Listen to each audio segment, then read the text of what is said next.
నమస్తే రమగారు. నమస్తే జయ. రమగారు ఏమన్నా మంచి కథ ఏదైనా చిన్న సిరీస్ లాగా చెప్పుకుందామా? 2 భాగాలు చేద్దాం. ఓకే.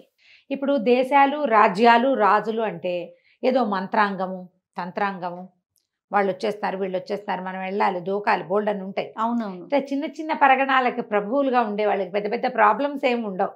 అవును. హాయిగా కులాసాగా గడిచిపోతుంటుంది. వీళ్ళకి యుద్ధాలకి వాటికి వ్యవహారాలు ఏమీ ఉండదు. అలా ఒక కులాసా ప్రభువు గారు ఒకసారి ఏం చేశాడు, కొంతమంది జనాలతో కలిసి ఏదో పక్క ఊళ్ళో ఏదో జాతర లాంటివి జరుగుతుంటే చూడబోయాడు. తిరిగి వస్తూ ఒక పల్లె దాటుతున్నారు. ఆ పల్లెలో ఒక ముసలావిడ ఒక కుర్రాన్ని తెగ తిట్టిపోస్తూ కనపడింది. వీళ్ళు కొంచెం నీడగా ఉందని చెట్ల దగ్గర ఆగారు. అక్కడ ఆవిడ తిడుతోంది కనపడింది. ఈ రాజుగారు అడిగారు, ఎందుకవ్వా పిల్లాడిని ఎట్టా తిడుతున్నావు అని. తిట్టకేంచైనా ఆయన వెరుబాగులు వీడు పనులన్నీ ఇట్టటివి పాడు పనులు అనేసరికి వాడిని చూస్తే చూడ్డానికి బాగున్నాడు. చూడ్డానికి చక్కగా తెల్లగా ఎత్తుగా పిల్లాడు కొంచెం దృఢంగా బాగానే ఉన్నాడు. కానీ కొంచెం కళ్ళు అమాయకపు కళ్ళు పడివి. తెలివిగా లేడు వాడు. రాజుగారికి కొంచెం సరదా వచ్చింది. ఏం చేశాడు అంటే కట్టెలు కొట్టమంది అవ్వ. వాడు చెట్టెక్కి కూర్చున్నాడు. చెట్టెక్కేసాడు. కట్టెలు కొట్టేవాడు ఏం చేయాలి, ముందు గొడ్డలు పుచ్చుకెక్కాలా, ముందు చెట్టు ఎక్కుతాడు. ఓకే. గొడ్డలు ఎట్టా వస్తుంది, అలాంటి పనులు చేస్తాడు. ఇప్పుడు ఏంటంటే ఆ పని పంచుకోవాల్సిన అవ్వకి విసుగ్గా ఉంటుంది, కానీ చూసే వాళ్ళకి వినోదంగా ఉంటుంది చూడు. అవును కదా. ఆ వినోదం ఈయనకు కావాలనిపించింది. ఈయన ఏమన్నాడు, నాతో పంపించు, నా దగ్గర ఉంచుకుంటా, ఏదో ఒక పనిలో పెడతాలే, పోళ్ళు పనులు ఉన్నాయి మా దగ్గర అనేసరికలు అంతకంటే నా బాబు తీసుకుపోండదు. ఈ కుర్రాడి పేరు బాబా. బాబా అని పిలిచేవారు వాడిని. ఈ బాబాని తీసుకొచ్చారు. వీడేంటంటే ఏదైనా ఓ పని చేయమన్నాం అనుకో చేయటానికి ఉద్యుక్తుడవుతాడు. ఫీజిబుల్లా కాదా, అది ఎలాగండి, ముందు వెళ్ళాలండి తర్వాత వెళ్ళాలా, అలాంటివి ఏం అడగడు. ఒరే ఒక ఆకుపచ్చ పువ్వు, దానికి నీలం తొడుము ఉంటుంది, వెతికి పట్టరా తోటలో అంటే వాడు పొద్దస్తమానం వెతుకుతాడు. తొడిమలు నీలంగా ఉండవు అని చెప్పడు. రోజంతా అంత అమాయకుడు. రోజంతా వెతుకుతాడు. వాడు చేస్తున్న ఆ విన్యాసాలు చూసి వీళ్ళంతా పగలబడి నవ్వుకునేవాడు. వాడు అన్నీ అలాంటివే. ఒక ఆవిడ బియ్యం జరుగుతూ కనపడుతుంది, టిక్కు టిక్కు అంటుంది. అవి ఎక్కడి నుంచి వస్తున్నాయో చెప్పంటారు. వాడు ఆవిడ దగ్గరే కూర్చుని ఉంటాడు, చేతులు చూపించమంటాడు. ఇవి చూసే వాళ్ళకి వినోదం అంతే. ఈ వినోదాన్ని ఎంజాయ్ చేస్తూ ఆ కుర్రాన్ని తిప్పేవాళ్ళు. రాజ్యంలో వాళ్ళు పరగణాల్లో లోపల ఉంచుకున్నారు కదా, దివాణంలో శుభ్రంగా అన్నం తినేవాడు 2 పూట్ల.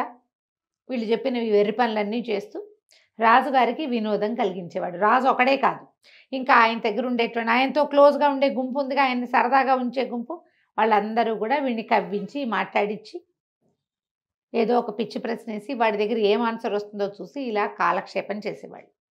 అయితే వీడు రోజు అన్నం తినడానికి వెళ్ళేవాడు. అన్నం పెట్టేందుకు ఒక వంట చేసే ఒక పిల్ల ఉండేది. దాని పేరు జీజీ. ఓకే. వీడి వయసుది కాదు, వీడికో 22 ఏళ్ళు ఉంటాయి, ఆ పిల్లకో 15-16 సంవత్సరాలు ఉంటాయి. ఆ పిల్ల ఏమో అన్నం పెట్టేది రోజు వాడికి. అన్నం పెట్టి అట్లా వెర్రి పనులు చేయబోక తెలివిగా ఉండు, చెయ్యొద్దు, వాళ్ళు చెప్పినవన్నీ చేసి వాళ్ళందరూ నవ్వారని వీడు బాధపడేవాడు. వాళ్ళు చెప్పిందేగా చేశాను అంటే, నువ్వు ఈసారి నుంచి ఎవరైనా ఏదైనా చెప్తే నాకు వచ్చి చెప్పు, అప్పుడు నేను చెప్తా దానికోసం చెయ్యాలా వద్దా అని. చెయ్యక్కర్లేదు అంటే నువ్వెందుకు చేయవో, నువ్వేం చెప్పాలో నేను చెప్తాను నీకు అంటే బాగానే ఉంది. సరే ఏమనుకున్నాడు, ప్రతిరోజు వాళ్ళు ఎవరైనా ఏదైనా చెప్పగానే అది మామూలు పనో కాదో ఈ అమ్మాయే డిస్క్రిమినేటింగ్గా వాడికి చెప్పేది. అయితే ఏమైంది, రాజుగారికి కొంచెం సరదా తగ్గింది. కానీ ఏముంది, అక్కడ వాళ్ళంతమంది గుంపు పడి తింటుంటారు, ఈ పిల్లాడు కూడా అలాగా తింటూ ఉంటాడు.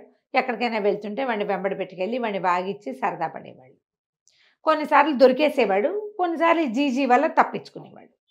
అయితే కొంచెం రోజులు గడిచేసరికల్లా ఒకనాడు ఏమైంది, రాజుగారు కొంచెం ఆలస్యంగా నిద్రలేచారు. నిద్రలేసేసరికల్లా మనం పొద్దున్న చేయవలసిన పనులు ఎగిరిపోతాయి. అవును, మనం లేటుగా లేచాం.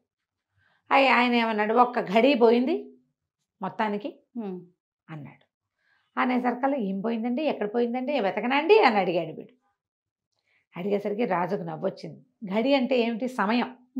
పోయిన సమయం ఎట్ట వెతుకుతారు ఎవరైనా. అక్కడి నుంచి ఆయన నవ్వొచ్చి, ఏరా వెతుకుతావేమిట్రా అన్నారు. అలాగేనండి, తప్పకుండా, ఎక్కడి పోయిందో నేను చూసొస్తానన్నాడు. అందరూ నవ్వారు. సరే చూడు పట్టుకురా అన్నారు. వీడు పోయి సరే అన్నం తినేసి వెళ్ళి వెతుకుతానండి అని అన్నం తినడానికి వెళ్ళాడు. సరే ఆ జీజీ దగ్గర అన్నం పెట్టించుకుని, రాజుగారిది గడిపోయిందిట, వెతకటానికి వెళ్తున్నానంటే, గడిపోవటం ఏమిటి, సమయం పోతే దాన్ని వెతకలేరు ఎవరు, వెళ్ళొద్దని. ఎక్కడికి నువ్వు వెళ్ళబోక కాసేపటికి ఆయనే మర్చిపోతారు అంటే వాడు ఒప్పుకోవాలి. అదేంటి కిందటిసారి సూది పోయిందన్నావా నువ్వు? నేను అంతా వెతికిచ్చానా లేదు. ఆవు దూడ పోయింది అనుకున్నాం, అంతా వెతికాం, దొరికింది. పోయిన ప్రతిదీ దొరకవలసిందే. రాజుగారి గడి పోతే ఎట్లా? తీసుకురావాల్సిందే, నువ్వు నాకేం చెప్పద్దు, నేను చేయాల్సిందేనన్నాడు. ఆ అమ్మాయి ఎంత నచ్చ చెప్పినా వాడు ఒప్పుకోలు. గడి అని వెతకడానికి బయలుదేరాడు. ఎట్టా వెతుకుతారు? ఇక మొదలు పెట్టాడు. వెళ్తుంటే ఇతనికి ఒక ఆయన ఎవరు కనిపించాడు, ఒక ముసలాయన కనిపించాడు.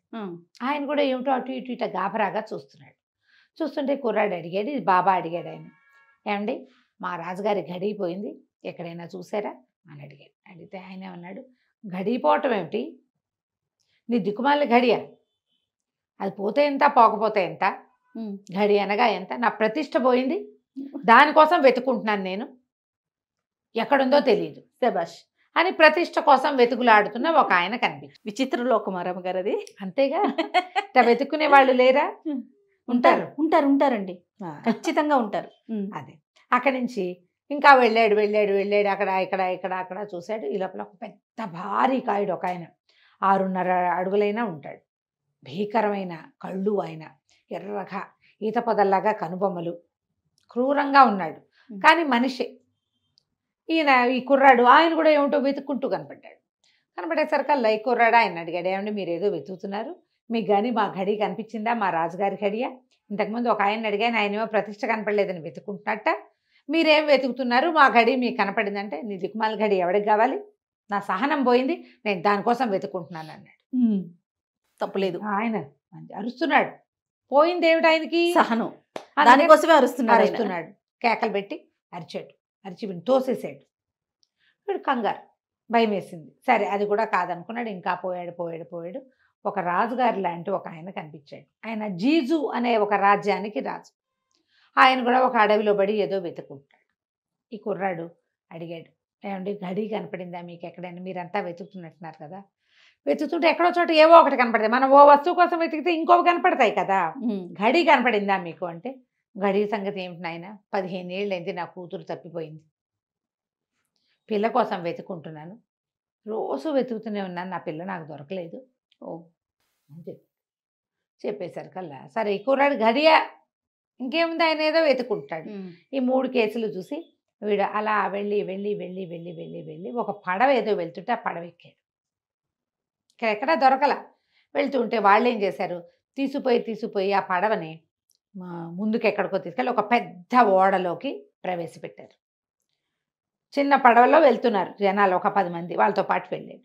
ఆ ఓడ దగ్గరికి వెళ్ళేసరికల్లా ఓడలో వాళ్ళు, నువ్వెవడివిరా అన్నాడు. వీడు అన్నాడు, కాదండి మా గడి ఒకటి పోయింది, ఏమైనా నీ సముద్రంలో పడిపోయిందేమోనని ఎక్కానండి ఇది అన్నాడు. అనగానే వాళ్ళకి నవ్వు వచ్చింది. గడి వెతుక్కునేవాడు ఏం దొరుకుతుంది, వాడు అర్థం లేని. కానీ కుర్రాడు చూస్తే అమాయకపు వందపతిలాగా ఉన్నాడు, వినోదానికి బాగుంటుందని వీడిని ఏడిపించుకు తినచ్చని ఎక్కించుకున్నారు పెద్ద పడవలోకి, పెద్ద ఓడలోకి.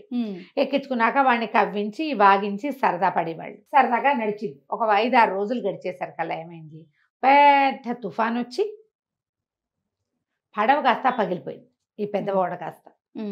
మామూలుగా తుఫాన్లు వస్తే తప్పించుకుంటారు ఒక్కొక్కసారి తప్పించుకోలేరు. ఈ తప్పించుకోలేక మొత్తం ఓడంతా భగ్నం అయిపోయింది.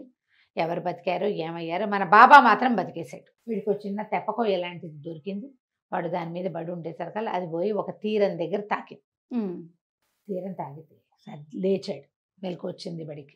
లేచి చూసుకున్నాడు, వాడికి భయం లేదు. అయ్యో ఆ పడవ పోయింది, ఆ చిప్పు పోయింది, నేను ఎవరితో వెళ్తాను, నేను ఒక్కడే ఉన్నాను, ఏం లేదు. ఎవరో ఒకరితో మాట్లాడి వెర్రి వాళ్ళకి ఏం భయాలు తెలుస్తాయి, వాడికి ఏం తెలియదు. భయం తెలియాలంటే తెలివి ఉండాలి. అవును, రాగల ప్రమాదాన్ని ఊహిస్తారు తెలివైన వాళ్ళు. వీడికేముంది ఊహ, ఏమీ లేదు. అక్కడి నుంచి ఏం చేశాడు, ఆ లేచి బయటకు వచ్చేసాడు. ఈ నీళ్ళలోంచి యువతలకు వచ్చాడు. ఆ పడవ చుట్టుపక్కలంతా చూస్తే అదొక పెద్ద నల్లటి ద్వీపం. లోపల ఒక గుండ్రటి కోట ఒకటి కనపడుతుంది. ఎవరైనా మనుషులు ఉన్నారేమో చూద్దాం అనుకున్నాడు.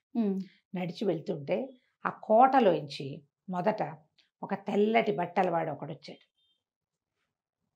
ఎత్తువాడు. వాడి వెనకాల 60 మంది పొట్టివాళ్ళు వచ్చారు. అందరూ పొట్టి గుర్రాలు, అందరూ ఒకటే రకంగా తెల్లటి బట్టలు, పొట్టి లాగులు, పొట్టి చొక్కాలు, పొట్టి గుర్రాలు. ఒకడు మాత్రం తెల్లగా పొడుగ్గా ఎత్తుగా ఉన్నాడు, వాడికి గుర్రం పెద్దది. ఈ 60 మందివి పొట్టి గుర్రాలు. వీడు చూస్తూ ఉండగానే దీంట్లోంచి ఆ గుండ్రటి కోటలోంచి బయటకు వచ్చి అలా ఎగిరి వెళ్ళిపోయారు సముద్రం మీదుగా. మొత్తం గుంపంతా.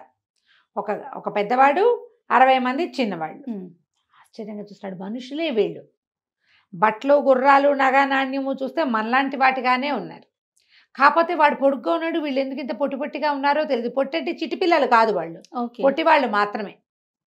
ఆశ్చర్యంగా సరే ఆ కోటలాగా ఉన్న దాని దగ్గరికి ప్రవేశించాడు. అందులో ఇచ్చి ఒక ఆయన తెలుపు నలుపు బట్టలతోటి, ఒక ఆయన దివ్య పురుషుడిలాగా ఉన్న ఒక ఆయన బయటకు వచ్చాడు. వీడిపోయి ఆయనకి దండం పెట్టాడు. ఎవర్రా అబ్బాయి అని అడిగాడు. అడిగేసరికల్లా నన్ను బాబా అంటారండి, ఫలానా దేశం కాని దేశంలో ఉన్న రాజుగారి దగ్గర ఉంటాను, ఆయనది ఒక గడి పోయిందండి, దానికోసం వెతుక్కుంటూ వచ్చానండి. పోయిన గడియా కావాలా నీకు అని భుజమే చేసి పద లోపలికి, నీకు చూపిస్తాను నీ గడినని లోపలికి తీసుకెళ్ళాడు. ముసలాయన లోపలికి తీసుకెళ్ళి చూపిస్తాను. ఆయన ఏం చెప్పాడంటే, నేను కాలదేవుణ్ణి, ప్రపంచపు కాల నిర్మాణం అంతా ఇక్కడే జరుగుతుంది అని చెప్పాడు. నీ గడి అని నేను ఇస్తాను నీకు అన్నాడు. ఇంతకుముందు వెళ్ళిన వాళ్ళు ఎవరండి అన్నాడు. వాడు గడియా పెద్దవాడు, అతని తాలూకు 60 సెకండ్లు పొట్టివాళ్ళు. పొడుగువాడు ఒక గడియ, వీళ్ళు మిగిలిన వాళ్ళంతా విఘడియలు అనమాట. 60 విఘడియలు. ఇలాగే ఇక్కడ కాలం నడుస్తూ ఉంటుంది అని చెప్పింది. అప్పుడు వీడు చూశాడు మొత్తం అంతా. పగటిపూట ఘడియల వాళ్ళంతా తెల్లటి బట్టల వాళ్ళు, రాత్రిపూట ఘడియల వాళ్ళంతా నల్ల బట్టల వాళ్ళు. ఆయన తెలుపు నలుపు ఉన్న వస్త్రాలు ధరించున్నాడు. అయితే అబ్బాయి ఏమన్నాడు, కాదండి నేను వెతుకోవటమే కాదు, నేను వస్తుంటే నాకు 3 రకాల మనుషులు కనిపించారు. ముందు ఒక ముసలాయన కనపడ్డాడండి. ఆయనకేమో మరి ఆయన ప్రతిష్ట పోయిందిట, అడవుల్లో పడి వెతుక్కుంటున్నాడు, అది ఎక్కడ దొరుకుతుందో చెప్పండి పాపం వాళ్ళు అడుగుతున్నారన్నాడు. ఈయన అన్నాడు, ఏముంది ఆయన ప్రతిష్ట, వాళ్ళ చుట్టాలంతా తలా ఒక ముక్క చేసి పట్టుకుపోయారు, అందరి చుట్టాల దగ్గరికి వెళ్ళి ఆ ముక్కలు కలెక్ట్ చేసుకోమని, ఆయన ప్రతిష్ట ఆయన దగ్గరికే ఉంటుంది. చుట్టుపక్కల అందరితోటి ఏదో తేడా వచ్చింది, వాడు ఈయన దుర్మార్గుడని అదని ఇదని ఏదో నానాగోలా చేసేసారు, ప్రతిష్ట పోయింది. ఇప్పుడు వెళ్ళి అక్కడ సరి చేసుకుంటే ప్రతిష్టకి తిరిగి వస్తుంది. ఇంకొక ఆయన కనపడ్డాడండి, ఆజాన్ బాహు, ఓర్పు పోయింది అంటున్నాడు. అంటే నువ్వు ఆయన ఎక్కడి నుంచి మాట్లాడారో అక్కడే ఉన్న ఒక పొదలో ఉంది, తెల్లగా జామకాయల్లే ఉంటుంది, తెల్లటి జామకాయలాగా గుండ్రటి వస్తువుగా కనపడుతుంది ఓర్పు, అది తీసి ఆయనకి ఇస్తే సరిపోతుందమ్మా అన్నాడు. అయితే నేను ఇంకొక ఆయన చూస్తానంటే, ముసలాయన పాపం కూతురు కోసం వెతుక్కుంటున్నట్ట, 15 సంవత్సరాల క్రితం పోయిందంటున్నాడు. అంటే నీకెవరో కాదు ఆ అమ్మాయి, నువ్వున్న రాజుగారి ఇంట్లో ఉన్న జీజీ వంట చేస్తుందే, నీకు అన్నం పెడుతుంది, ఆ అమ్మాయే ఈ జోజో రాజుగారి కూతురు, ఆందే అని చెప్తే సరిపోతుంది అన్నాడు. మరి నా పోయిన గడి మాట ఏమిటంటే అంటే, సరే ఆయన ఏం చేశాడు, ఇస్తాను ఉండని ఒక చిన్న డబ్బీలో ఆ గడి పెట్టి ఇచ్చాడు. చిన్నగా మెరిసే డబ్బా, ఇదే మీ రాజుగారు పోగొట్టుకున్నటువంటి గడియ, కానీ ఈ గడియని ఎప్పుడు పడితే అప్పుడు వాడద్దు, అత్యవసరమైనప్పుడు వాడదు కానీ అని చెప్పి ఈ కుర్రాన్ని సరిచేసి ఏంటి అని తనకున్న జనాలకు చెప్పాడు. వాళ్ళంతా తీసుకెళ్ళి ఆ మొత్తం బిల్డింగ్ అంతా వాడికి చూపించి, ఆ లోపల ఉన్న పెద్ద కోట అంతా, రాత్రి పగలు అన్ని ఘడియల్ని అందరినీ చూపించి, వీడు మందమాలిన తనం ఒకటి ఉంది కదా వీడి దగ్గర, మందమతి, అవును, అది కొంచెం సరిచేశారు. తెలివిగా అయ్యాడు వాడు.